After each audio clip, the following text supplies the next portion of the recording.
got kind of funky music today going.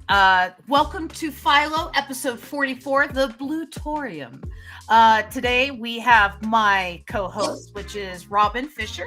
Hi, Robin. Hi. Robin's in her ice tent, enjoying a joint and stuff. And then my guest artist today is Chuck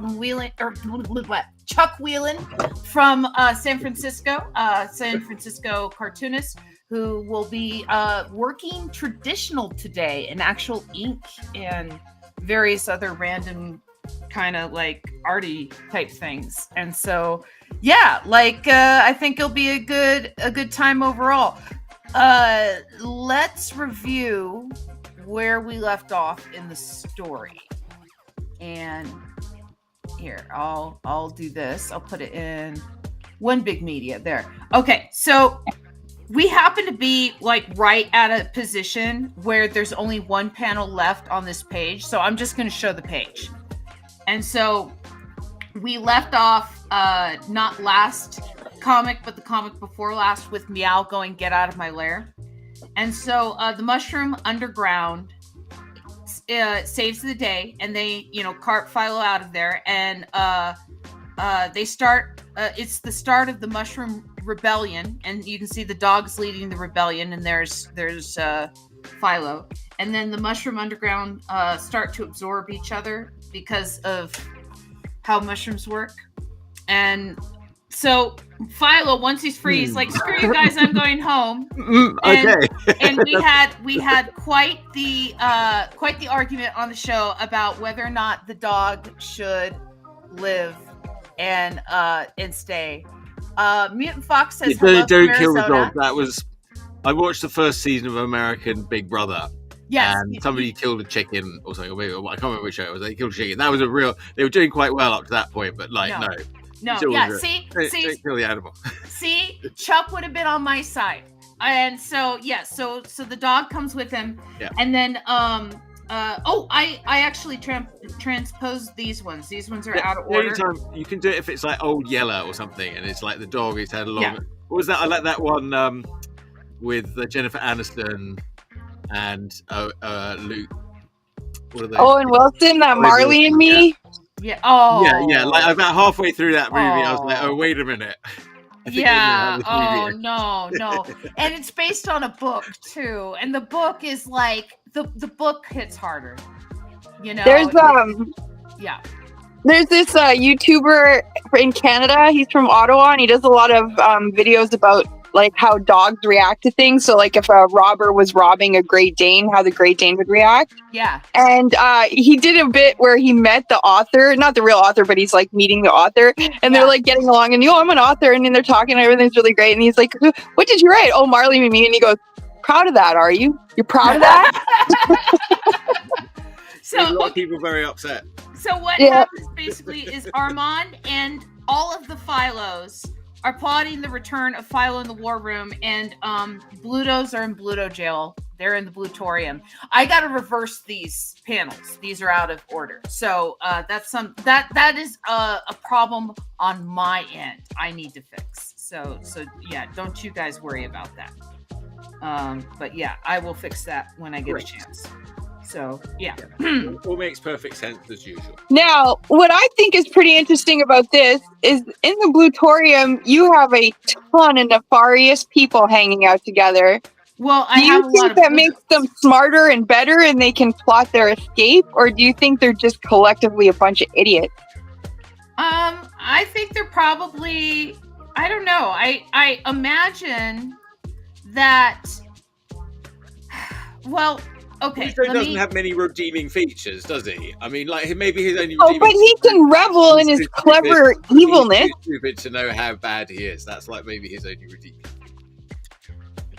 But I'm just saying, do you think he's just cluelessly mean, or is he going to be conniving and narcissistic about it? And now that they're all together, it's going to be 10 times worse. Yeah. Aren't they going to start infighting pretty quickly? So what you're saying is it a bad thing that all the Blutos are together? No, it's what they're going to do. Is it going to be a bad thing? they'll set out to do something together, and they'll have a power of all being together, and they'll be feeling very happy, and then it's quickly going to sort of self-devour itself. But Well, there we go. We've written some of the story, haven't we? Okay. So, do you want to take first panel, or do you want me to take it? Is this the first panel or the last panel of the last one, or it just doesn't really matter? This is the first panel of this episode. This episode, yes. Right. Yes. So where we are leaving off is basically the Blutos are in jail. This is your leave off point. All right. Well, yeah, I just did them out of order. I'm sorry. Kay and I numbered them the same, and so I just placed them out of order. But once I saw them, I realized that it was my fault. So yeah. So you want to be panel 1 then? Yeah. Okay. Then I shall be panel 2. Okay. So if they are all together, are they plotting? So they've all been put into Bluto jail. Yes, they're in the Blutorium. The Blutorium. So that's Yes. where you put. That's like Arkham Asylum for Blutos. Yes, Yeah. I imagine so. Yes. Arkham Asylum, how apt. Yeah. Yes. Who runs this institution? But now I have an image of like a Joker Bluto and a Scarecrow Bluto and a Two-Face Bluto. You know, a Poison Ivy olive oil. That would be pretty excellent. Yes, but I don't Poison know. Poison Ivy olive oil is running the Blutorium. Yes, like a Nurse Ratchet. Yeah, she's like Nurse Ratchet olive oil, and she's going to end up becoming like a supervillain. So that would make her Harley Quinn, right? Because she was Dr. Quinzel. Yes, in Arkham Asylum. Yeah, she's going to become some sort of supervillain. We determine how she's going to become. So I'll just do her now, like olive oil, as Nurse Ratchet. I think I like that visual of olive oil as Nurse Spatula. Ratchet. Nurse Spatula does her rounds. What are we calling her? Nurse Spatchet. Nurse Ratchet. Nurse. I don't know. Oiled Ratchet. Ooh, oily Ratchet. Oily Ratchet, says Ian. He doesn't even know what we're talking about. Hey, so I'm just curious because I've noticed now in the dialogues that a couple of people are paired. Like, I know obviously Planet Earth is chalk, but what does paired mean? Who's Pine Fox? Oh, Pine Fox is what that means is that Chuck is also sharing this through his channels as well.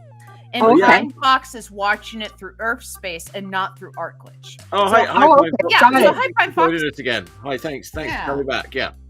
And hello from Arizona from Mutant Fox as well. Hello. Yeah. Oh, I said hi to Mutant Fox a while ago, and so Mutant Fox came in through ArtGlitch. So, okay, so we have the Blutorium, and we have an olive oil Nurse Ratchet there. So I'm just going to do the character there. It's going to be like Nurse, whatever we're calling her, Nurse Spatchet does her rounds.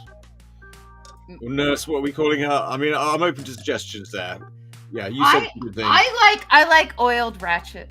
Oiled Ratchets. Yeah, because she's olive oil, and then she's, it's Nurse Ratchet. The thing is, right? her family was olive oil. Like they were castor oil was her brother. It was Yes. more about castor oil Yes. earlier on.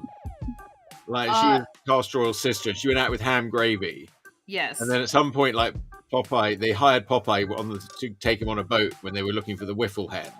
And he took over the whole damn strip. And he took over, yes. And then like Ham Gravy got phased out. That's the bit I like the best, is that Ham Gravy, who was like sort of, he'd been the sort of main character in the strip with castor oil and Ham Gravy. And, he was sort of wooing olive oil for a long time and not getting anywhere. And then very quickly he's phased out in favor of Popeye. Mm-hmm. Well, the same thing happened in Blondie too. I mean, they even kept the same name, but she got phased out, and we all became about her husband Dagwood. I never got that, to be honest. I think the trouble is, well, it's because of Dagwood's decision to give up all of his money to be with Blondie. And that's the main thing. He gave up his money to be with her. He was from a millionaire billionaire family, and she was from just a middle class family. Oh yeah, and his family wanted nothing to do with hers, and he never had to work a day in his life. And so he gave up all of that to be with Blondie. He loved her so much. And so part of the humor of it, and why there was workplace humor in the Blondie strip, was because it was his first reactions with having to work for the first time, when he was from a privileged class with a silver spoon in his mouth. Hello again. How you guys doing today? Says Pine Fox. Again. Okay. So, so what happens after? Was drawing Blondie for a while. I don't know if he's still doing that. What happens after we have we have Nurse Ratched? I've got to decide how much she's Nurse Ratched versus Mitchell. So I'm just going to say she's doing her rounds. Okay. She's like, and she catches them conniving. Okay, so she's doing her rounds, and then in my panel, she catches them conniving. Well, I kind of see her as like just surprising them. That's the panel. Okay. So she's catching. So then in your panel, it should be explaining what they're conniving to do. What their plan was. Yeah, like what she can see, right? Like what's obviously happening in front of her. Well, I imagine it would be a plan to escape the Blutorium. Should it be like a big piece of paper on a wall? Well, I was thinking like a map spread out with like little drawings and stuff of like how they're gonna get out. Yeah, exactly. And so let's see. The Bluto's plan is revealed. I would like one of the Blutos to be quite distinct, have one piece of distinctive look about him. Because I have plans for this Bluto later in the story. You are making plans for a Bluto. Yeah. Okay. But like, so I don't know, give him a mole or something. Anything distinctive that sets him apart from the other Blutos. He's got glasses. I don't know. But you know what I mean? Just like in your panel of Blutos, one should have one distinctive touch about him. My Whelon pad's not working. My little thingamawits. Oh no. Oh, it's okay. I still have my keyboard. Or you could go traditional like Chuck. I could, but then I have to reset up everything. Yeah, and you've got to get to all that. It's taken me a while to get to like where it's still kind of all higgledy-piggledy. It's hard to I mean, it's because but I've reasonably got it set up now. Takes a while. Hey, so Chuck, you're wearing a pussy hat? Well, I'm quite proud of this hat. I was at the art show showing some art. I had some of my pieces from my Urfspace Beyond things, some of the ones I had left, and I was showing them up on the walls. And I had some of my books, and I had Urfspace Heroes, and so they came up to me, a young person towards the end, and asked me if I wanted to trade Urfspace Heroes for but they said they only had a pink pussy hat. But I was like, oh, that looks great. I'll take that. I took that. I'm glad that they wanted my book for this hat. That's pretty cool. That's a good trade. When it happened, I was so excited. I thought it was amazing, and I knew a lot of people that were making them, but I didn't know how to knit at the time.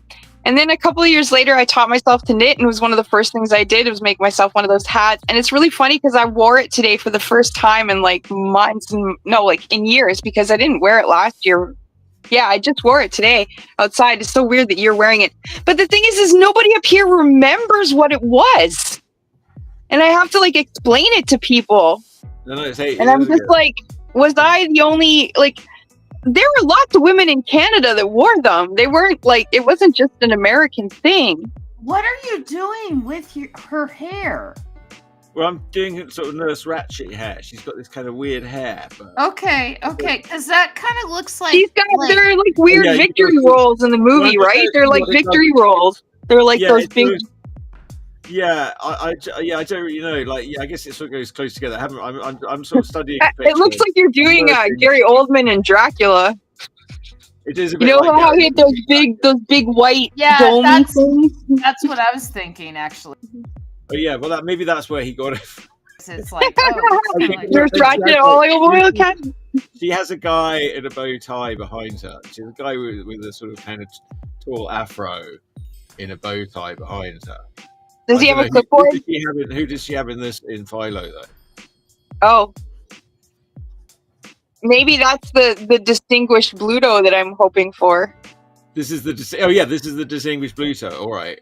He's the house Bluto, not necessarily. Bluto. He's a prisoner, but he's trusted, right? He gets to be a secretary to. Yeah, and he's wearing a little bow tie. Are you saying that he's an Uncle Bluto? He's just. I think this guy in this reference I'm using. I don't know if you can see it. He just looks like he's doing his job. He's being paid. Yeah, he's just an orderly. Yeah. But this Bluto is like one of those trusted prison guys. You know what I mean? He's her secretary. He does look a bit happy. He looks a bit happy, this guy. You know, the FBI agent that has to like go over my search history and stuff like that is probably like, oh my gosh, she's working on Philo again.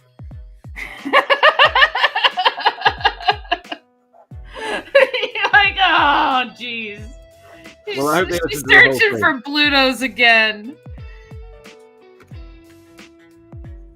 Well, he's not looking very Bluto-ish. All right, I'm going to go back to the Bluto olive oil reference again in a minute.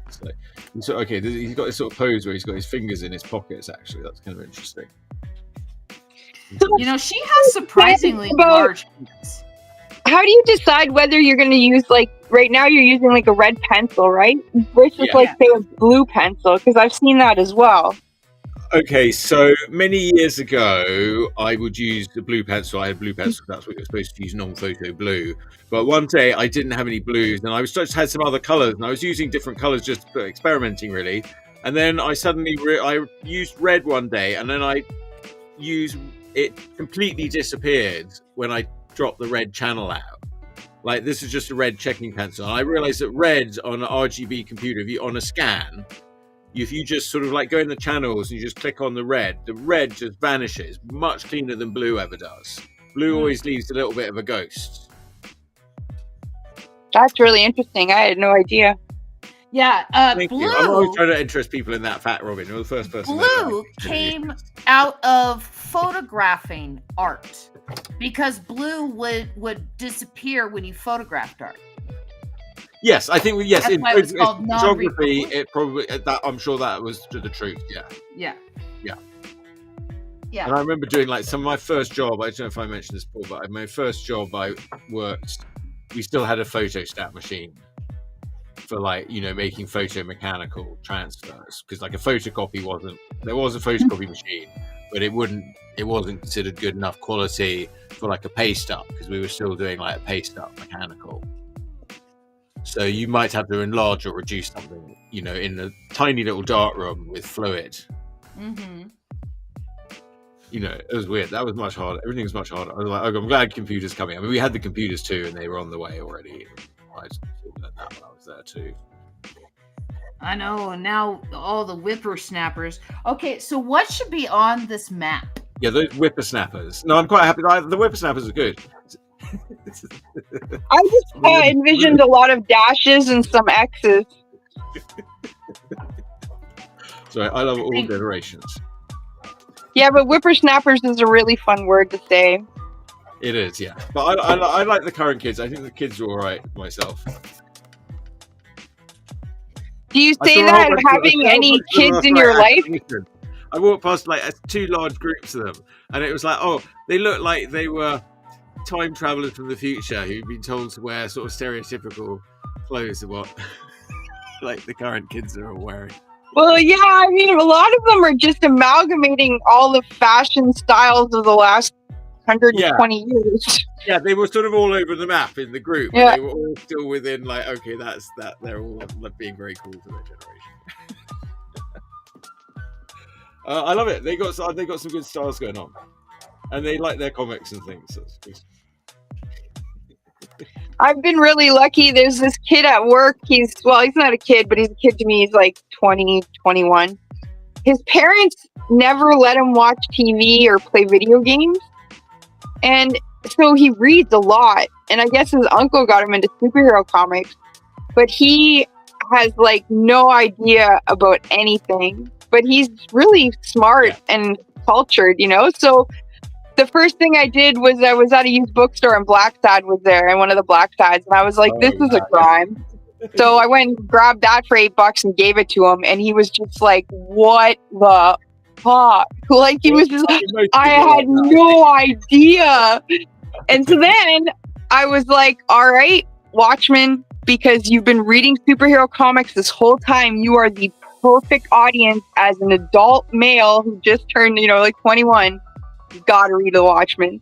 And it's so funny because I've never had a chance to say that. Like, even though I've worked in comic book stores tons, The Watchmen requires a certain kind of person to get the depth and the layers. Like, you have to be raised on superhero comics or you just won't understand the nuances of it, right? You can't just go, this is the best comic ever. You're going to love it. And you've never read a superhero comic before, so you just don't. No, there's so much you're missing. They reinvented superhero comics. So they sort of read it now. And they're a bit like, okay, because all the comics, like all the Marvel, all what they're doing in Marvel really sort of came from that change that he brought about in Watchmen. Mm-hmm. Like, yes. Then that sort of, those guys that had worked on Judge Dredd in 2000 AD, you know, they had came over and had a big influence on American comics. But then, you know, they'd grown up reading those. Yeah. So it's interesting. It's like, you know, that was a bit like the British invasion of comics or whatever. But like, well, that's done. And now what? Yeah. Alan Moore's come out with his big book of magic, which I got, which is very I'm reading through it. He's having a lot of fun, and he's really, I got to get to the end and see what he's saying. But I think most of it I've heard him sort of say in one form or another. So here's something I want to posit to you, because do you think he might be our generation's Shakespeare? And I say that because there's nobody I can think of that has quite the breadth of style of storytelling. Yeah. You know what I mean? Like, he does comedies, he does tragedies, he does these serious dystopian ones, he does, these fantastical, superhero ones. Like, he has so many different styles.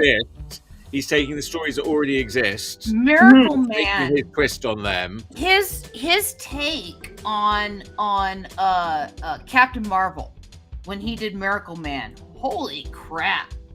I should read that one. I haven't read that one. I've read that. No, that's a good one. It's incredible. Like, he said, okay, if there really were these people that had these powers, and this is before he ever did Watchmen or anything like that.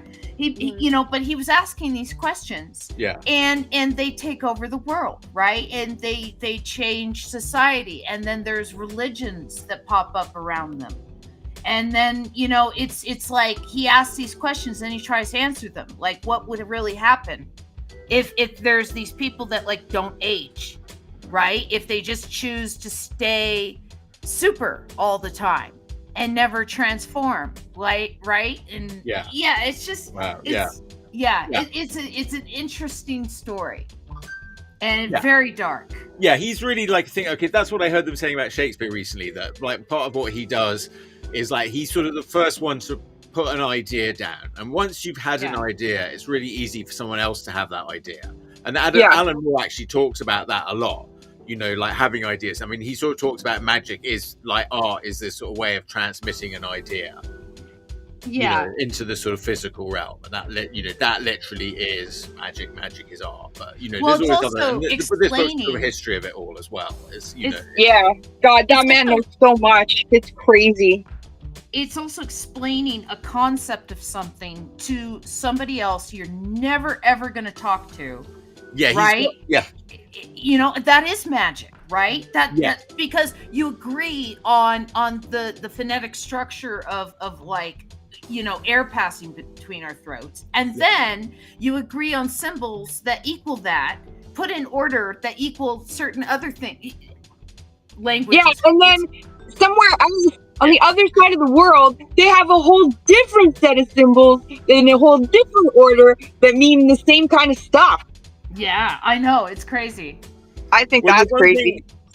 One thing Alan Moore said was that you know, he came along. He sort of found comics, like he loved comics as a kid. He sort of grew up reading all the comics and loves it. And then he sort of, you know, he sort of thought that he started working in it because he loved it. But he sort of thought there's no one, you know, there was so much scope. He saw so much scope to do so many more. Yeah, so much freedom.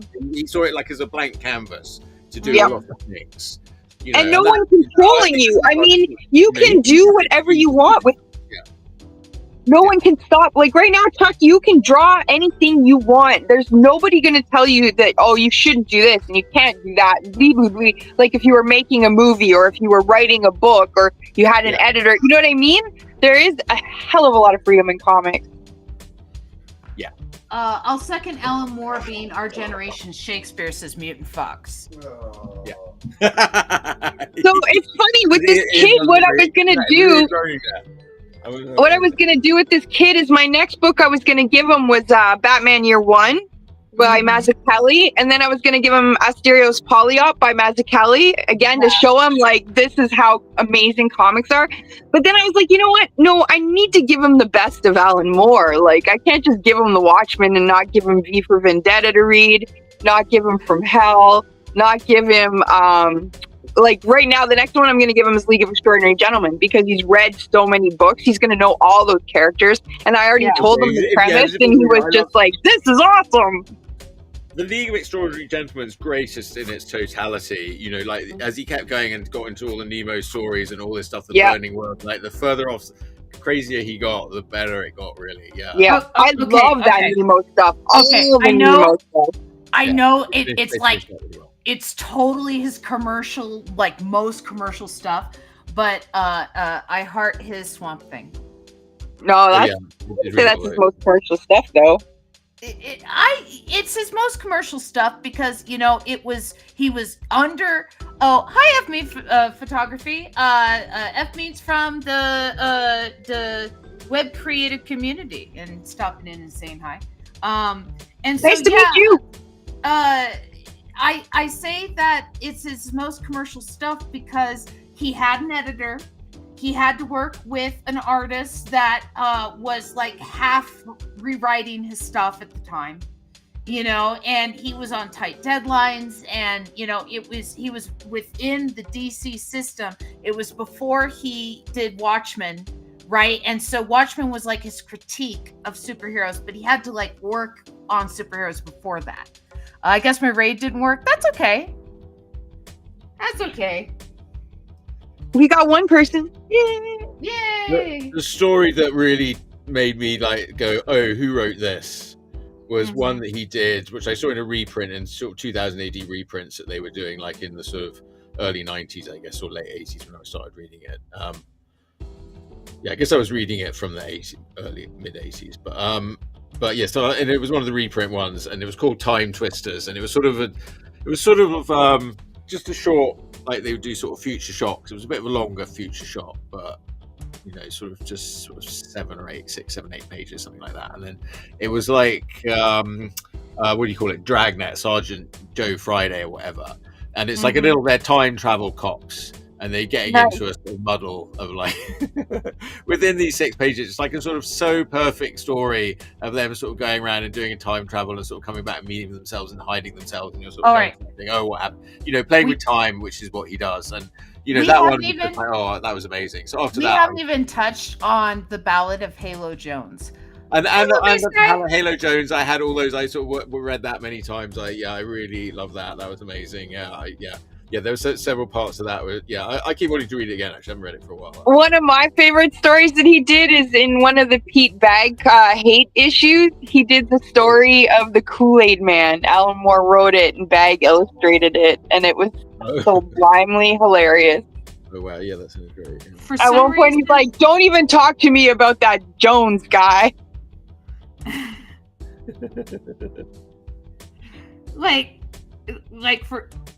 Now I got a question. Like, was he paid by Kool-Aid? Was this just a No, this was a Fantagraphics comic. It was a parody. It was just decided to do the biography of the Kool-Aid Man. Pete Bag does this great comic called Hate. It came out in the 90s. It's a very 90s grunge comic about a low-life guy named Buddy and his crazy girlfriend, and his best friend trying to meek an existence out in Seattle. He draws a really crazy sort of wonky wobbly. The arms are like all over the place, and the faces are like. But he has a really great distinctive style, Pete Bag, and I love Hate. Hate was a great comic, and it's still going. I think, he's publishing it still. I swear to God, I saw that like Buddy's like a Republican now or something. I'd have to. I have no idea. I have to do more research. It's been a while since I checked it out, but the Kool-Aid story is hilarious because it's just like this guy. He's upset. He's just telling you his story, but it just happens to be the Kool-Aid Man. And it was written by Alan Moore. Have you ever read the comic Three Fingers? No. By I can't. I'm not gonna get up and go grab it right now. I have it.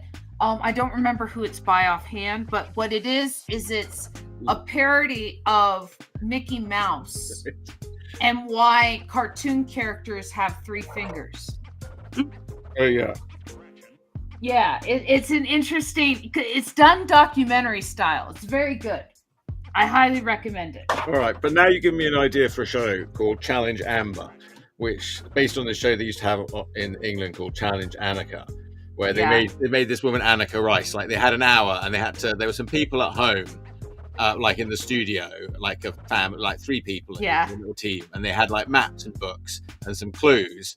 And Annika would have to get into a helicopter, and they'd have to say, "Oh, Annika, go here and go there," and she'd have to get in the helicopter and fly here and run around and run. Oh, okay. I thought they were putting in a helicopter to get her out to not hear the clues. Yeah, no. Yeah, she'd have a headset and she could hear the clues. Okay. I Magic Marmot. Like, get out of the studio and into a helicopter. And they'd be looking in the book saying, "Oh, you got." How is Omega Con, Magic Marmot? That'd be a good format for Amber, where we sort of tell Amber we have you quite so ambitious. Challenge we work Annika. up to a helicopter. You could just have to. Wow, lucky Magic Marmot! He's in a spa tub. Yes. I need to get my other phone so I can order my chai so I can stay awake, and then I'm also gonna get my pussy hat so that I am in solidarity with Chuck. Okay. I'll be like 5 minutes. That is perfectly okay. You are allowed to do such things. I hold you not as a prisoner yet. No. Okay. Let's see. Let me change the density. So it's not so dense. My friend's called Annika. She doesn't really like it when you refer to that show. Here, we'll do that. No. Like that. Ah. It's good. And then they had, after her, after she left, they had Annabelle Croft do it. And she was much better. Actually, I think that was the inspiration for Tomb Raider. Because no, she wasn't Annabelle Croft. Annabelle Croft was in Tomb Raider, but they had Annabelle someone took over. The show was called Treasure Hunt. Uh-huh. Yeah, or something. I can't remember. Challenge Annika was another thing. I can't remember. There was all these different ones. But yeah, Annabelle Croft, who went in the helicopter after Annika, was pretty much the basis of Lara Croft. Yeah, Lara Croft. Yeah, she was Annabelle Croft, and she'd been a tennis player. And yeah, Lara Croft was really obviously Annabelle Croft because she sort of got in a helicopter and sort of went running off. And Annabelle Croft had, she was, I kind of liked her better than Annika Rice.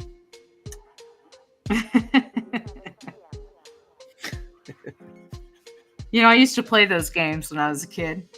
I played Tomb Raider 2. That was the only one I really played through, but I did enjoy it. It was good. Yeah, well, they were interesting because they were some of the first 3-dimensional games.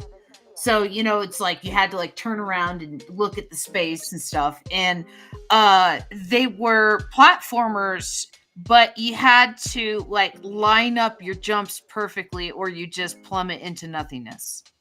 And that was my problem, is I plummet into nothingness. I quite like sort of puzzle games, like sort of like Myst and Riven, and there was another one like that I really liked. There was quite a good one. It was more obscure, but like I used to like those. So it had a lot of those elements. It was a bit more thoughtful than run and shoot. Like if you put your gun you've got your gun out, you had to really think of what you were pointing it at and aim it quite carefully.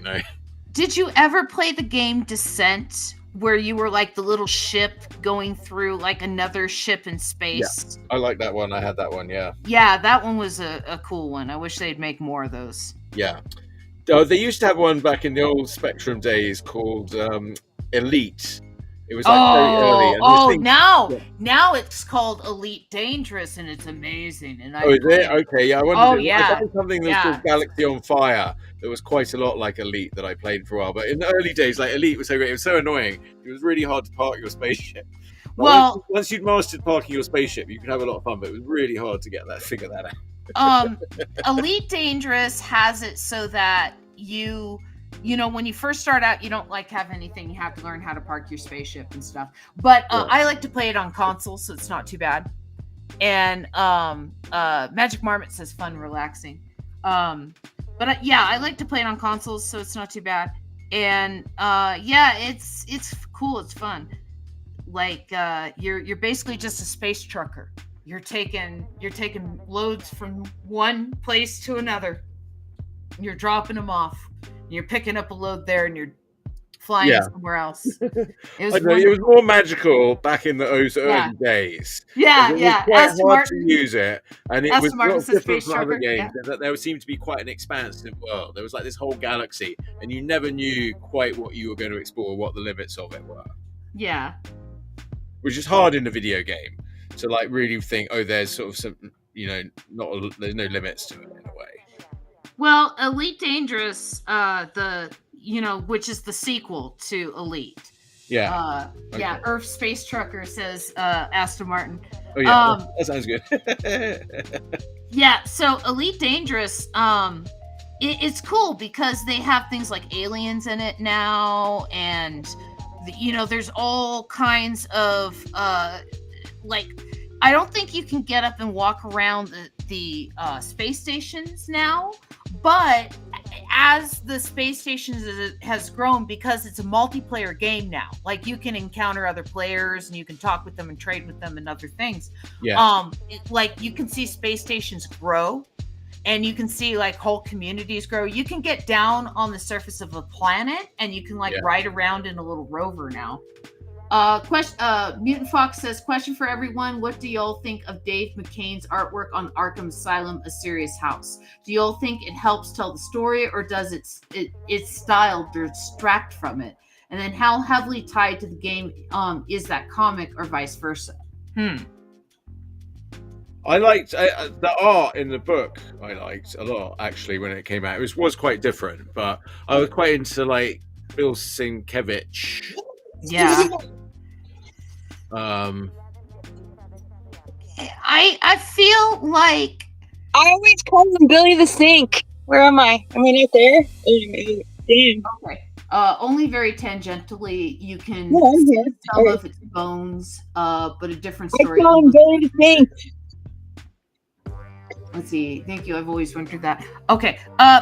For me, I feel like you can have multiple ways of telling a story and stuff. Like I feel like I couldn't read an entire comic that's like that, but if it's a short story in an anthology, I can read that, right? Yeah. And it just depends on the length of it, because it is very experimental. It's not a bad thing. It's just it's one of those where I don't like having to interpret art. But you sort of get into it when you read it. It's like, yes, there's a bit of a sort of barrier to entry in that you have to figure it out, figure out the sort of language. But then once you get going, I mean, that's what I found with Electra Assassin. Are you done with your panel? It was fantastic. Yeah. Hi, Tangent. Are you done with your panel? Hi, Tangent. Really? Yeah. I'm just making it a square now. Heading to bed. I work tomorrow and I'll get up in a little over 8 hours, but I figured I'd lurk in the meantime. Oh, thank you. So you get a view. I picked up some old DC Romance comics today, plus some unopened Millie the Model Marvel comics. Ooh. I've got a bunch of those, and I love DC Romance comics. I have a bunch of those too. Yeah. Yeah. Well, they were drawn pretty well. Some of them, yeah. Yeah. All right. Well, my sister would get some romance comments from time to time, so I would read them. I've read some. Are you doing a wash? Well, do you think I should? I was just thinking about I was gonna do a little background or something. Yeah. Okay, if you're gonna do a wash, then I'll pick up panel 3 then. Okay. Yeah. I don't know. I was thinking I was just maybe do it in black and white. You want me to do a wash? Well, no, Yeah. it's just I just didn't know what you were doing. Like I'm trying to time my stuff. Well, Power out, Robin. You figure it out. Let me know because I don't know. No, it looks like you have some more time on that panel, and I'm done with my panel. So yeah. Get on with the next one. Yeah, that's what we're saying. Get on with it. Yeah, so that's what I'm gonna do. No. So. Magic moment. I'm in my ice hut. Speaking of, I brought my hat. So here's my pussy hat that I knitted. I'll put it on. Ooh, they gave me a pretty good deal. I got 8 comics for $10. That's a really good deal on romance comics, although it depends on the condition. Hey, Jack, look. Oops, sorry. Oh, there's your pussy hat. Oh yeah. Hey. I made it. I did it with my own 2 hands. Well, that's even better. Canadians in solidarity. Woo! Okay, so what happens after the Bluto's plan is revealed? Oh no, Starbucks closed on me and I'm sad. Aw. But I got a Chinese milk tea, so I should be wide awake. And a Pepsi, so I'll be awake. Let's see what happens next. Well, do they shut her up, or does she join them? Like, those are the options, I figure. Or does she rat them out? Do they kidnap her? Well, they've always had a thing.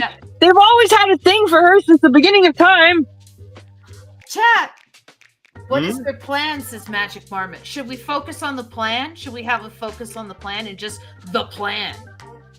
I always feel like those hats look more like Kirby or something. True. I could have done a better job with the ears. All I did was make like a rectangle. But it makes the ears pretty nice. But I always think they look like Dobby from Harry Potter with those ears. Dobby? Dobby, yeah. Like that. Dobby. Okay, so should Dobby, we focus whatever. On Dobby. Should we focus on the plan then?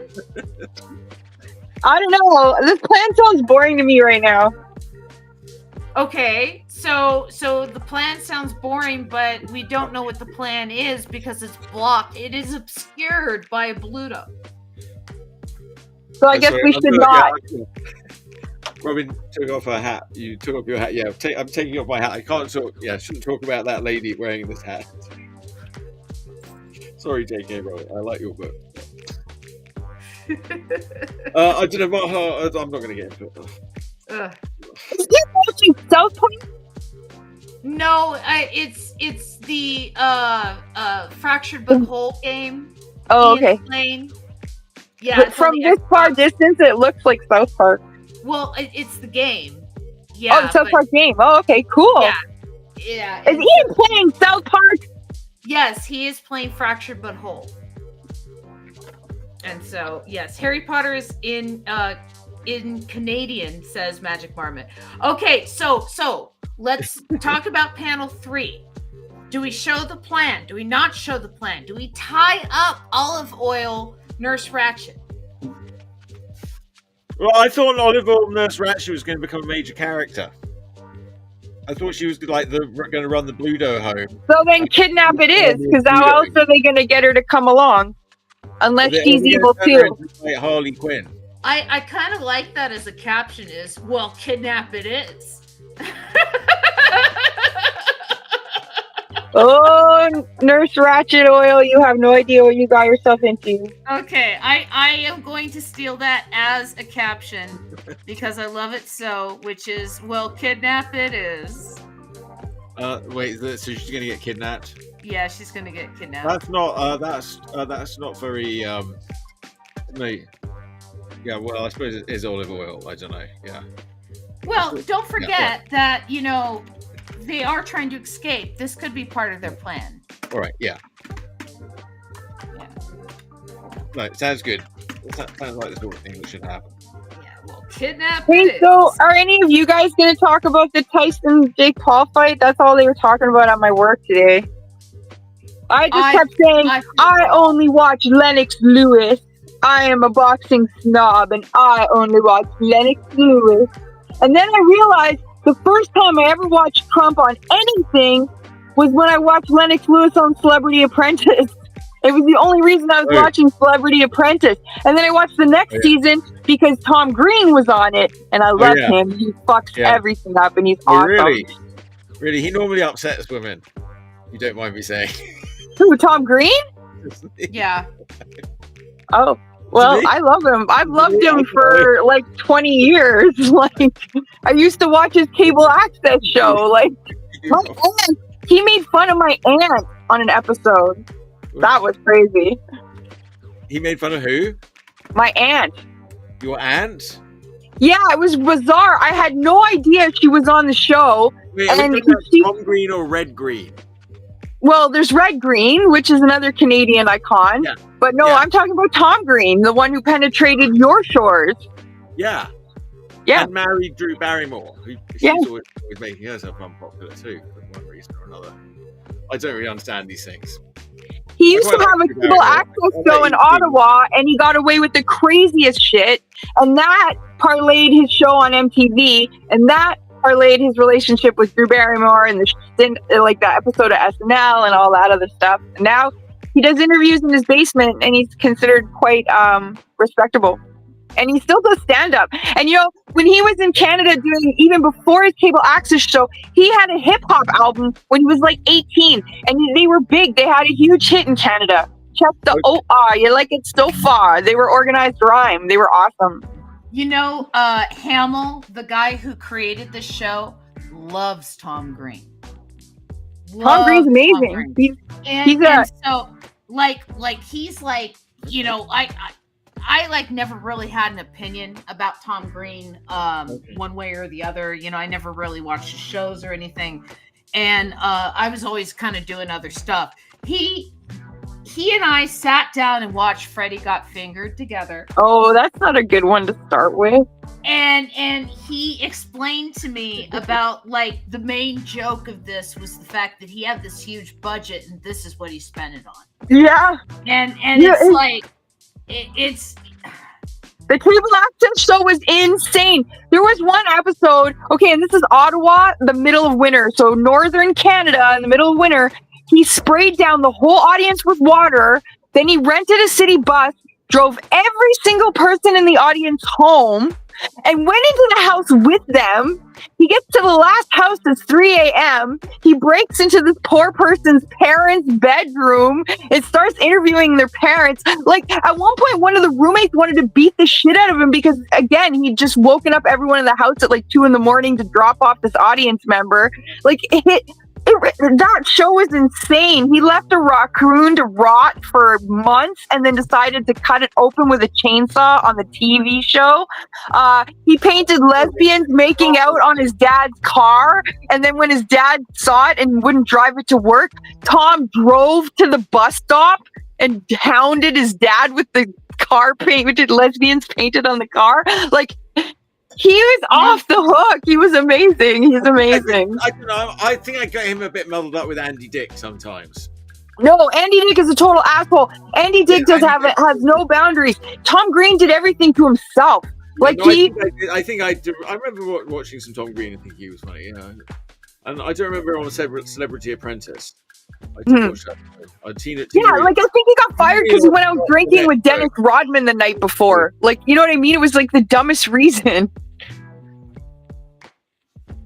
But anyways, I could go on about Tom Green for hours. I love him. But he was in Thunder Bay where my aunt lived at the time. And my aunt was insanely religious. Like, literally shelves and shelves and shelves of books of religious text.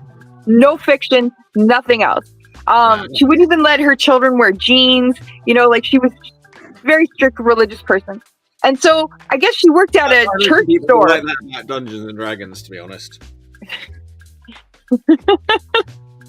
Well, not this lady, but she worked at like a church store where they sold, like, you know, votive candles and Bibles and stuff like that. I didn't know. I learned on the Tom Green show. So he's looking at this strip mall, and on one side is a strip club, and then there's like a store in between, and then there's this church store. So he goes into the strip club and he's like hanging out and he's like, hey, teach me some moves. And he gets the dancers to teach him some moves. And he's like, you think you'll hire me? And then, ah, ha, ha, ha. So then he goes to the church store and he starts talking to this woman. And I'm like, it looks like my aunt. And then she talks and I'm like, holy crap, that's my aunt. And he's like, I just learned how to strip. Do you want to see my moves? And he starts like humping the floor. And then money falls out of his pockets and he starts screaming about how like God's trying to steal his money. And so I took it home. I taped it off the TV onto a VHS. I took it home and showed my dad. And this is his older sister. She's like 13 years older than him. He's literally on the floor laughing. My mom, who's like only related to her in marriage, is mad. She's like, I want the number of this man who's making fun of your aunt. But he wasn't. He was making fun of himself. But like, and I was like, Mom, I am not going to be the girl who gets Tom Green sued. You can figure that shit out on your own. Yes, my aunt got Tom Green, says Aston Martin. Yes. I don't know. I feel like that's like, it's certainly wasn't fun for your aunt. I know, she was just laughing. And I mean, the thing is you can't do those kind of shows without signing a waiver. Like, he had to get her permission. Abby wouldn't have tolerated that, would she? I don't know. I think about those, like, the YouTube people that, they just bother people. And that's how they get views and stuff is, like the dude that just got shot. Right? There was a dude that got shot? Yeah. He was okay. As a YouTuber, he harasses people, right? He goes up and he just harasses them, and his buddy records him, and then he posts the video of him harassing them and getting people's reactions. Well, he was harassing this one guy, and the guy kept telling him to back off and stop, and then the guy shot him. Right. And so, and they're interviewing him stuff in the like hospital bed, and he's like, well, shit happens. It's like, oh, shit happens. Anyway, it only happens if you encourage it like that. What happens after Nurse Ratchet Oil gets kidnapped? Yes, that is the question of the minute. Yes. Okay, well, I think their next move is to steal a car. So they all pile into the car, and there's 8 of them in this tiny little car, including oil in a bag. Some accident has to happen to her to cause her to. Why? Why does an accident have to happen to her? So that she's going to get her superpowers. Oh, we're giving her superpowers? I forgot about that. I thought she was going to be like Poison Ivy. I thought this was the whole thing we were going down. Okay. Well, it depends. Do you want her to be Harley Quinn, or do you want her to be Poison Ivy? Just trying to drive something. Because if she was like Harley Quinn, then it would just be like, acid or something similar. But if she was like Poison Ivy, wouldn't you want it to be some kind of tragedy involving nature? Magic Marmot says infamy is still fame. Yeah. So, infamy, they've all got it infamy. He did this one episode where he invited Monica Lewinsky to Ottawa, and this was pretty much maybe a couple of years after the whole Clinton fiasco. Yeah. And he was like touting this whole thing about how they had this huge announcement to make. He took his parents out to dinner and with Monica Lewinsky, and they're like, Mom, Dad, there's something I want to tell you, they're just belaboring this. And in the end, what it was is he was helping her announce her new line of handbags. But the Canadian media was going batshit crazy, and he was just playing them like a puppet master. It was excellent. All right, but Magic Marmot's got a good suggestion. She uses her olive oil powers to slip the ropes. So then, how did she get those superpowers, though? Is there a car accident like Daredevil, and she gets doused with acid? And she turns into... I suppose it depends what she's going to turn into a little bit. If she's going to turn into a slippery woman. An electro person, she has to get electrocuted. Maybe she accidentally got drowned into one of those oil tankers, She's going to be oil. She's going to have oil powers. Olive oil slick, exactly. Aston Martin got my vibe. But she's also Nurse Ratchet. Yeah, but at this point, I think the Nurse Ratchet has fallen by the wayside. She's in survival mode, and that's where her powers are coming out. All right. So Philo's just not in this. Why not? Hey, Yeah, I think that's novel. We have yet to do that. Philo has no personality. That's the. Philo will show up next week. I'm not quite sure what Philo's personality is. Like, all these things happen to Philo, but it doesn't seem to. He's very chill. Well, I don't know. He was like, okay, I'm going home. You know. Like, okay, I'm gonna go. I just want to go back to making my dinner. He's flying through time and space as we speak. It's taking a while. Okay, so that's why we're focusing on the Blutorium for budget reasons. Yes. Well, I'm trying to transform Olive Oil into some new character. Is she gonna have an awesome costume? Yeah, like in an awesome costume. But okay, something's got to happen to her first. I know. Okay, I look all trundling over to the car. They don't notice there's a giant oil slick under the car. They throw her in the back seat. The car blows up, and that's how she gets her olive oil powers. Let's see. It could end with the reveal that Philo is reading a Bluto comic. I kind of like that idea. That's only quite good at this point. Yeah. I'm kind of leaning towards Mutant Fox's. And then he pulls out the comic and says, "I'm going to go and make some sausages." Or whatever he was doing at the beginning. He was doing something like that at the beginning. No, he was in a rocket ship. at the He's very back beginning. to making the bowl of pasta Or pasta. Back to where we pasta. started. Maybe I'll have And sausages instead. And then it ends in pasta once more. All right. I like the oil slick car explosion superpowers new costume. He's an impasta lobster. And then pasta. Yeah. Do this. Ah. All right. First, she's going to use her oily powers to Her oily powers. but there'll be an oil slick. But I thought this is what gives her oily powers. I thought she didn't have them yet. She's got somewhat olive oily powers because she's olive oil. She's just a slippery lady. I mean, she can go. Okay. How does she talk? I love the voices in those old Popeyes. I think that's voices. You know, people give Robert Altman a lot of shit for that movie, but those Robin Williams and Shelley Duvall were pretty perfectly cast.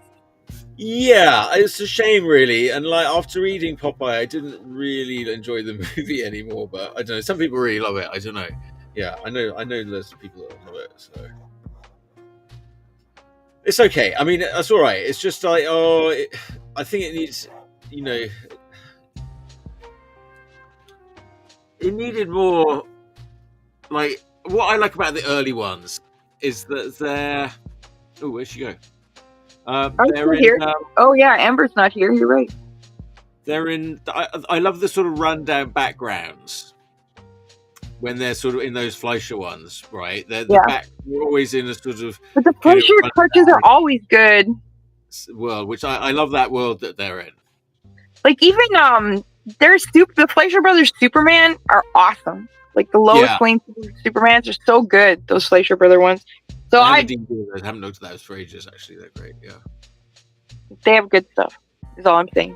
Very good. Yeah, I know. There's like I follow Fleischer Brothers on Instagram or whatever, and that's usually it's usually the best thing. But no one can take the time anymore. You're absolutely right, because recently I had to do a eulogy on my friend Bernie. Bernie Moreau. And so I made it kind of like not like a review, but I went over his career, right? And when I was looking at those Grendels that he did, those 3 issues, The Devil Inside, have you read those? Mm-mm. They're awesome, first of all, but they were done in the 80s, and there's so much labor people put into comics back then. Like there's so much detail in the background. In his small panels, he'll have like random bricks, but it's there. You know what I mean? It's not just like washed over or some computer thing or just like shadows obscuring stuff so I don't have to draw it. You know what I mean? Like I was looking at it, I was just like, they really don't really make comics like this anymore. Yeah, well, I suppose that's the thing. They like, that's it, isn't it? You do what you do, and then that's done, and then the next lot of people do something different, and you're like, well, you just got to get it done. That's the main thing. Mm-hmm. Get it done. I'm trying to put myself on lots of deadlines of things and making myself do it. I started doing my comic again. Well, you do that show on every Saturday morning, right? Like, so that's a really good kind of way to keep you to task. Yeah, that's been good doing that. That's fun with Dale. That's like a little workout show. It's not quite as well organized as this show, but we're getting there. And You're getting there. I'm doing my cartooning and my drawing. People can follow me at Urfspace. Yeah, and I don't know what happened to Amber.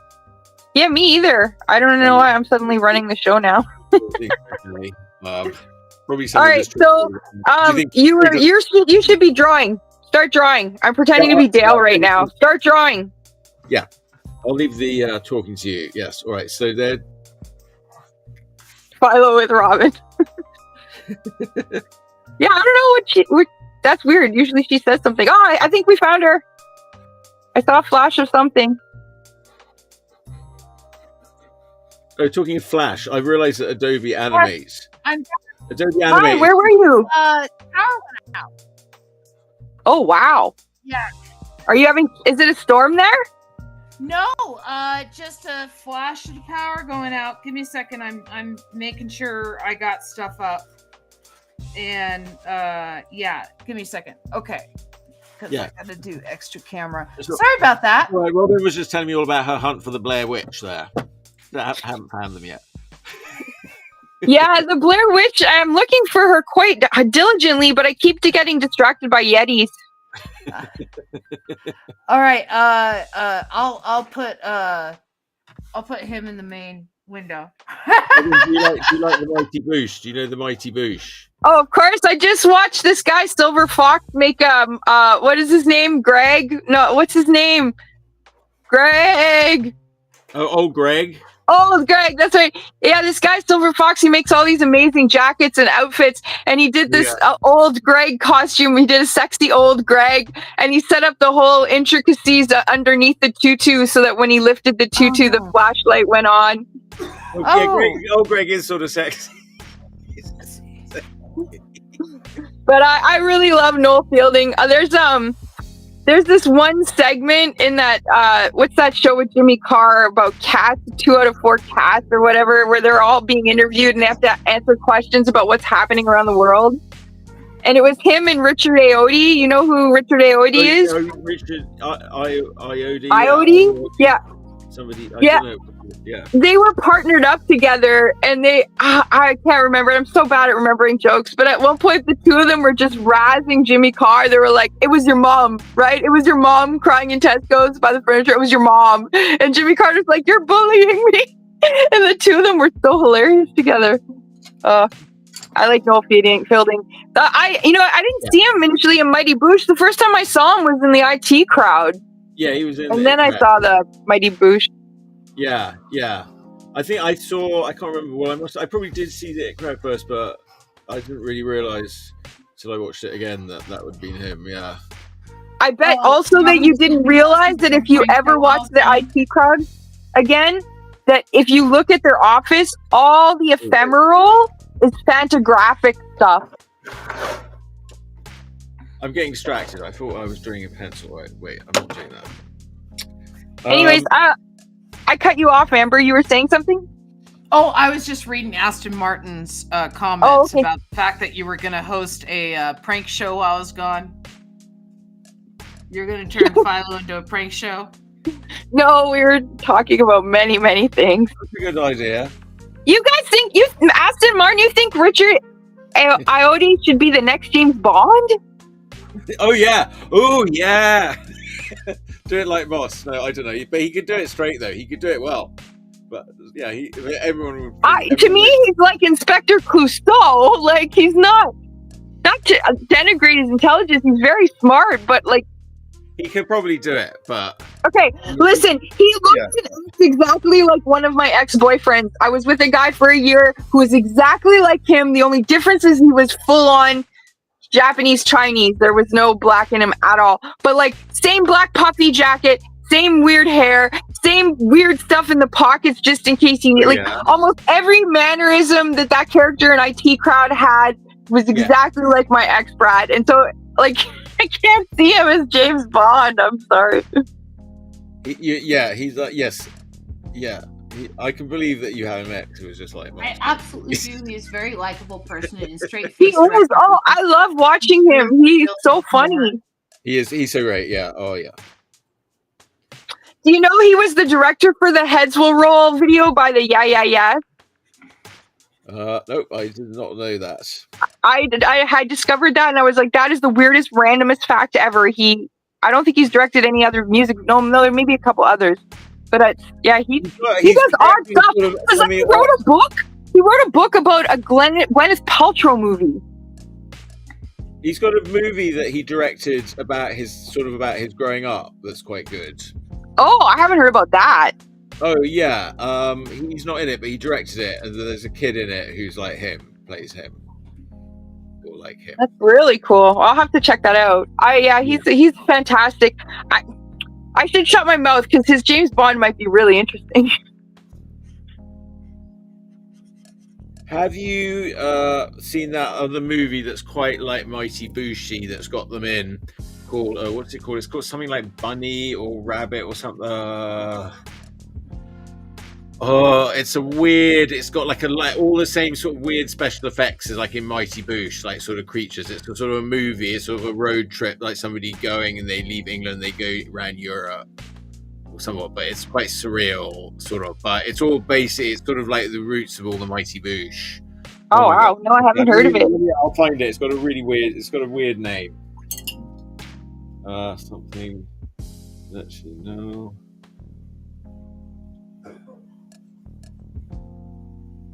Yeah. Oh, and now he's Googling. Bunny and the Bull. Bunny and the Bull. Bunny and the what? Bunny and the Bull. And the bull. Bull, as in like a cow. Oh, bull. Bunny and the Bull. No, I've never heard of that. Do I remember when? Check that out. What was his name in that show?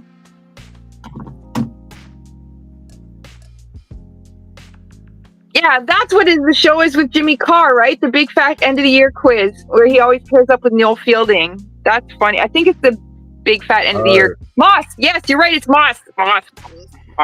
Moss. He is pretty funny though. I also saw him in that cheesy movie he did with I think Jonah Hill is in it too, where they're all like dads, and I think it's like a parent watch. Yeah, they're like alien hunters. Yeah, and they end up stumbling across aliens and stuff. I saw that movie as well, just because he was in it. That could have been so much better. I just don't know. That was just really disappointing. I felt like they just banged that one out. Yeah, it was a little cheesy, but it was nice seeing him in something else. So you're doing panel 4, Chuck, which means I'll be right back. I'm getting my caffeine. I would be doing panel 5 for the next one, correct? All right, yeah. So I'm doing her sort of slipping out. Okay. By wriggling and kicking, I suppose. Okay. I'm just making it up as I go along. That is kind of what artists do. We kind of all make it up as we go along. I thought you had to have it all fully formed in your head, and then you just sort of take out your pen and it comes out like that. Is that how art works? Isn't that how it's supposed to work? So what happens? What happens next after she slips out? So she's going to end up in get powers? She's going to end up in a slick of oil. We haven't really thought this out. We didn't really do a whole writer's room thing. Oh, that's what that play I went to see last week. It was called Antipodes. And it was actually a very good play written by a woman who'd clearly been in writer's rooms. It was about being in a writer's room. Yeah. And they're all there, but it sort of goes a little bit surreal and off the rails. It's almost like they're in the apocalypse or something because it's a play. But yeah, it was a really great play, Antipodes. You would have liked it. So she slips out. What's your caption? And it was being put on by the Arc Theatre Company in San Rafael. It's like a new theatre company. Sorry, I'm just saying that's what I think of it. If you're in San Rafael, go see a play. what is your caption on your panel? Nurse, is she called Ratchet Oil? Yeah, I think Ratchet Oil. Nurse Ratchet Oil uses her oily powers to slip out So of good. Nico's grasp. Okay. All right. And then let's see. I'll stop talking about it, but this is the headshot I came back to visually to show what he would look like without the big hair, more clean but cut for the role. Have you ever thought about getting a professional writer on this show? No, the professional writers are my audience, and they're supposed to be helping. But they've just been, kind of. Well, I suppose Magic Marmot is enjoying his spa, No, so he is allowed to kind of lax off. I'm enjoying my Chinese milk tea. It's so good. I feel like you should get like a really good writer coming once in a while just to sort of straighten the plot out and fix any plot holes. So what happens after she slips out? Right? Are we gonna just have? Are we gonna cut to Philo reading the Bluto comic? You want to end it already? Yeah, what happened to Nurse Ratchet Oil becoming like some sort of evil super? Yeah, I thought we were gonna have an awesome costume reveal. Yeah, that's what I was hoping for. So what? So she becomes one with the oil slick? Sure, like Ink in Batman Beyond. Ooh, I loved the design of Ink. Ink was so freaking cool. Well, I don't know. I got the Burger King toys of Ink because that was like the only toys they made during those freaking cartoons. They so horribly merchandised that series. They didn't do anything for it. Yeah, they did. Well, and here's the thing, okay, is I want to say Batman Beyond was like, what, 2-3 seasons? The first season, the producers, pretty much left him alone. Bruce Timm and his crew got to do what they wanted. And then the second season, because the ratings were so good, Warner Brothers brought in all these producers to quote unquote make it better so the ratings could get better, even though the ratings were fine. Yeah, and so that's why and so that's why the writing got kind of off the rails the second season. Yeah. But okay, so what happens after what about that new Batman? Caffeine. Yeah, okay, what happens? Well, yeah, I like that idea. Yeah, Ink from Batman. She's gonna become oil. So she molds with the oil slick. Yeah. And becomes ink. And becomes oil ink. Oil ink. That sounds kind of cool, actually. Yeah. Only ink is spelled I-N-C. Ink in Batman was spelled. No, I know it's I-N-Q-U-E. Yeah, Q-U-E. Yeah. But that's why I'm saying olive oil. It should be I-N-C, so we don't get sued. Oh, I-N-C. Yeah. Candy. Okay, so. Candy Coke bottles. Okay, so nurse. So there's a car nearby and there's an oil slick and she slips into that and then she turns into ink. Yeah, Nurse Ratchet Oil. Well, it's probably chemical oil. Joins. Okay, fine. Chemical X. Because otherwise we've got to explain it. I don't know. Sorry. Give us some reason. 60 years from now, people are going to be making movies of this shit. Yeah. I would feel so weird if it was it became where there's a lore and people are trying to stick the lore together and they're like, no, this is what this means. This is what this means. It's no, it's an improv show. It means nothing. Yes, it means nothing. It's an improv show. Okay. It's whose line is it anyway? Yes. If there's any genre of kind of art that this is part of, would probably be Dada. Yeah. It's just kind of art for art's sake. We're just kind of doing cool stuff and sharing it with people. You could call it a longer form of an exquisite corpse or a comic jam. Yes. Because we're creating panels, right?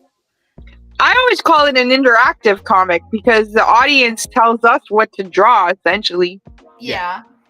Da da da. Yes, it's the audience's comic, so they're to blame. Yeah, she glides down the hallway with the Blutos chasing her, but slipping and falling. Yeah, so Okay, I'm just going to do a sort of mystery pipe leaking oil. Mystery pipe leaking oil. Okay, so I'm gonna have And the pipe her like says chemical X. I'm gonna have her like fall over here, and then this is gonna be the leak. And Hey, you guys want to learn an interesting fact about Pepsi? Sure. So apparently, when they decided to do those Pepsi taste tests, do you remember that time in our world, in our life? Oh yes. They won. Like 9 times out of 10, people were picking Pepsi. Everybody loved the taste of Pepsi. But then Sweeter. what? It's sweeter. It is. But so Coke, in retaliation, decided to change everything and do new Coke. Yeah. Yeah. And everyone got mad. And that's when they realized that it doesn't matter that everybody likes the taste of Pepsi better. It's the memories associated with Coke that they're paying for, that they like, that they prefer. And that's why Coke will never change. Ever again. Yes. Forever. Or Hershey's chocolate, which apparently it was so far from the dairy that the milk used to go a little bit sour on the way to the dairy. And then so later, when they tried to make it with fresher milk, people complained. And they said, no, we want it made the way it was before, because people always want the taste they grew up with. So that's why Hershey's now make Cadbury's chocolate. They just, don't use the sour milk. And that's basically the difference. I mean, they literally, and if you grew up eating Cadbury's chocolate, you're like, what the hell is going on with Hershey's chocolate? It tastes like sick. Isn't Hershey's what they gave everyone during the war? Like when the American soldiers were wandering around, they give all the kids the Hershey chocolate? Well, they probably like it more, got used to it. I mean, after a while, you get used to it. It was part of the war effort. Now I quite like it. But so in the United States, like everything went to the war effort. And so you have to understand, like the U.S. government went into the Hershey factory and said, you're making Hershey's chocolates for soldiers now. And the Hershey's factory said, okay. And they were making, chocolates for soldiers then. And then like Disney, they went into Disney and they're like, fuck that. Yeah, Amber brings it full circle. Freddie Got Fingered is seen as modern Dadaism as well. Yeah, you see? And then, now I'm thinking about Dadaism and Freddie Got Fingered. I just always thought Tom Green was absurd. That's why I love absurdity. I love absurd plays. I love absurdism. But yeah, Dadaism works too. That's fabulous. Yeah, I can see that. I imagine that Olive Oil Inc. would be happy to be Olive Oil Inc. Yeah, she doesn't seem like she gets a lot of power in the comics, so she's not oil. Maybe now she does. Oil. She's Nurse Ratched Oil. She's got a lot of Nurse Ratched in her. She's more evil than Olive Oil. That's true. She's Nurse Ratched Oil. That's what I'm calling her. Nurse Ratched Oil. Melts with an oil slick and becomes ink. Nurse Ratched Oil Inc. As much as I love Bluto and Olive Oil, I think we need to have our own characters. Let's see. That is a good point. Thing I have. I don't know, some people don't care. That's alright if you're doing parody. But if you make it with Nurse Ratched Oil, then it's yours.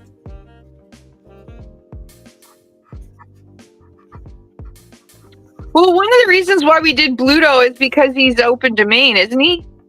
Yeah, he's public domain. Yeah. Why is that? Why so old? Statute of limitations. Yeah. So okay, that's fine.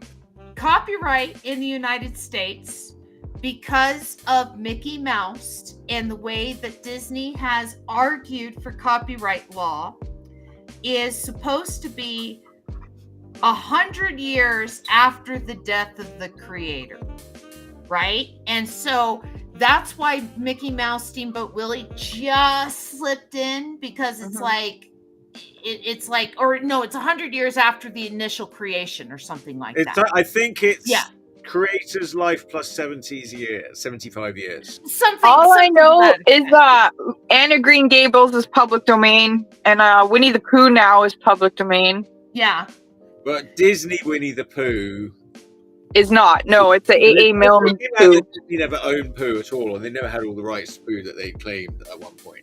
So I don't know what happened. There must have been some big settlement there. But Pooh is still in the top money-making characters for Disney. You know, worldwide, Pooh makes more money than just about anything because people buy Pooh for the babies. Do you know that Winnie the Pooh is Canadian? I'm yes. sorry, I can't be there. Waiting on John Cleese to hit the stage. Bree and I talked to a puppet builder today. Might go forward with a giant gorilla suit. In Canada, we used to have these commercials called Heritage Minutes. So things like we learned things like we were the inventors of basketball, and so with the story of Winnie the Pooh is there was a Canadian soldier and he found a bear. And when he was, I don't know if he was in England or if he was in Germany or France or somewhere, but he got it shipped to England and it was in the zoo. The bear's named after Winnipeg, Canada, Winnipeg, Manitoba, because he was that's where he was from. And then that's the bear that A.A. Milne and his son Christopher Robin used to visit all the time at the zoo, London Zoo. Discovered and named by a Canadian soldier.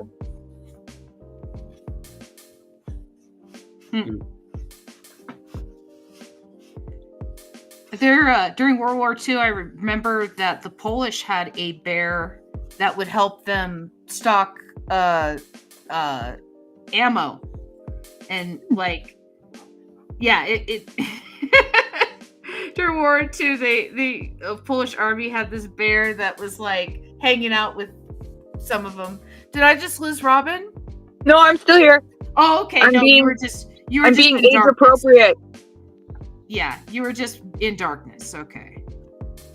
Look, here's my ear. You can see I'm still here. Yeah. Well, yeah, and again, oh man, this is a cool brush. I'm gonna have to play with this brush more. Look at this brush. Excellent. I love what you're drawing. That's a nice brush, yes. I'm sorry, I was just like, as an artist, I'm like, ooh. It's time to play. Well, it's interesting because really good digital tools mimic traditional tools well.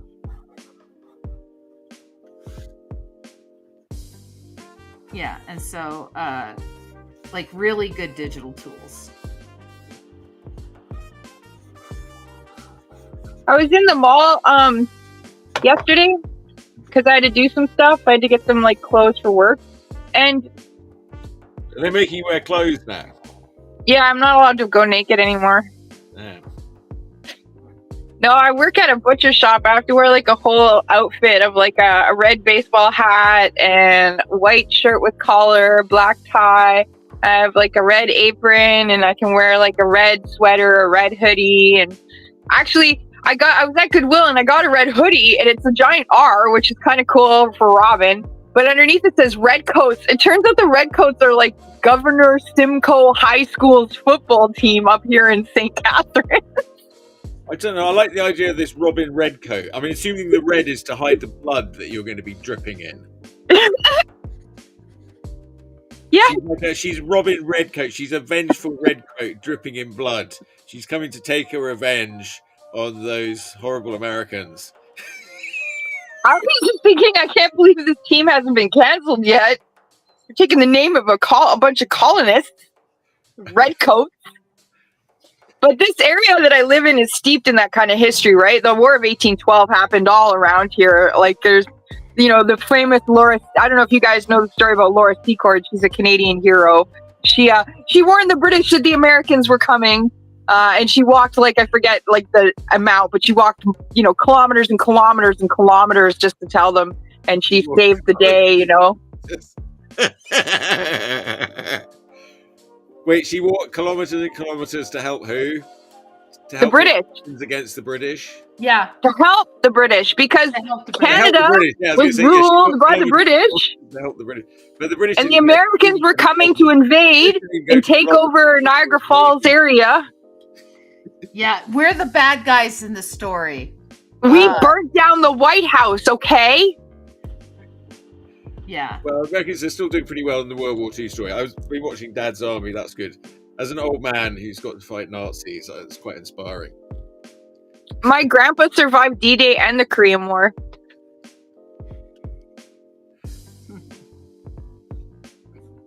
Yeah, I'm going to assume that he was actually in those events. He didn't just watch them on telly. No, he was in those events. He was seriously. My grandfather, he passed away at 60 of cancer, but he lied about his age to get into the army, Canadian military. He was 16 when he was over in England fighting for the Canadian military. He actually a really cool story, but it's inappropriate for children. And apparently there's one watching, so I can't really say it. But children's show. Thanks for remembering that. Mutant Fox says, to be fair, the Americans have turned out to be the bad guys in the story quite a bit, and I can't argue with that. That is very true. Okay, so I'm looking at the time. It is 8:27.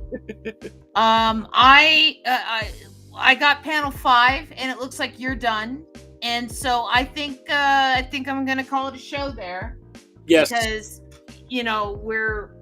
we're at a good spot. We've had too much fun. If we go any longer, it'll be too much fun. And the okay, can I tell the story then? Can I tell the story? It's really, really good. Okay, so all right, so my great grandfather, which was my grandmother's dad, he bought a farm. Because in Canada, at the time of the war, if you had a farm, your sons weren't going to go off to fight because you needed them to protect, take care of the farm, right? Yeah. What my great-grandfather didn't realize is that grandma went to war. She joined the military and she became what they called a sweet pea. She was a secretary for the Canadian military, and she went over to London. And then grandpa, like I told you, he lied about his age, but he tried to get into the military the year before when he was 15 and he didn't succeed. His father dragged him back, and he was really lucky because everyone he signed up with that time went over to Hong Kong and died. So he's lied about his age and he's over there and he's going to fight. His sister is in a flat with grandma, and they get bombed out. So grandpa goes over to help his sister clean up, and that's when he meets grandma and they fall in love. I have this book that has all these it's like her little memory book where she's got all her ticket stubs and stuff of all the dances they went to and, the menus of those places and stuff like that. And in there is a little comic that he drew, just the one panel of her combing her hair in front of the mirror. And he's like, why women take so long to get ready. She's combing her hair. And on the back it says, I'm sorry the face is not an exact likeness. Even though I was close enough to it last night. Basically saying they were kissing, right? Giving her a snog. Okay, this is the best part of the story. Well, we'll keep it clean. It's a family show. No, this is the best part of the story. So it's the night before D-Day, and he's on leave with grandma because most of them got leave, right? Everyone was like, it's D-Day the next day. And he did have to go in for duty, but what had happened was... Aston Martin says your grandpa had some game. He does. He was a dancer. He was a handsome Irish guy. He was very slick, my grandpa. All right. So he was on duty that night, and the guy that was supposed to do duty before him never showed up. He went AWOL. And so there was this mad scramble to find grandpa to take his place, right? And so when they found grandpa, he apologized to the captain on duty, even though he didn't have to because he didn't do anything wrong. He's still, Canadian. He apologized. And the captain said to him, because the captain was British, if you weren't spending all your time with that Canadian cunt, you would be where you were supposed to be. And so my grandpa punched him in the face. And this captain said to him, I would court-martial you, but it's D-Day tomorrow and you're probably going to die. And he didn't. He survived D-Day and he survived the Korean War, which was even worse. Well, and that's my grandpa. He doesn't. Yeah, all right. He sort of acts first and thinks later. Then Yeah, Irish temper. he's Irish, or He was Irish, yeah. I remember one time my mom said I went crying to her and I was like, why is Grandpa so mean to me? And she goes, he's just teasing you. That's how the Irish show they love you. yeah. So Dale says Huey is big with supporting the arts. He has slept through hundreds of Joy of Painting episodes. And then, oh wow, says Aston Martin. And Mutant Fox says your grandpa is awesome. Yeah, and, he was. And so with that story, it is 8:30 my time, which means it is 9 or it's got to be 10:30 your time. Yep. And then it is 7:30 on the Pacific Coast. I am going to say thank you very much to let's say goodbye to the artwork first. Goodbye, artwork. And that ink was wicked, by the way. Oh, thank you. Yeah. Yes, we'll pick up right where we left off next time. And thank you, Chuck, for doing this. You know, send me last minute of me going like, "Hey, can you do this?" And Oh yeah, no, I'm happy to. It's been excellent.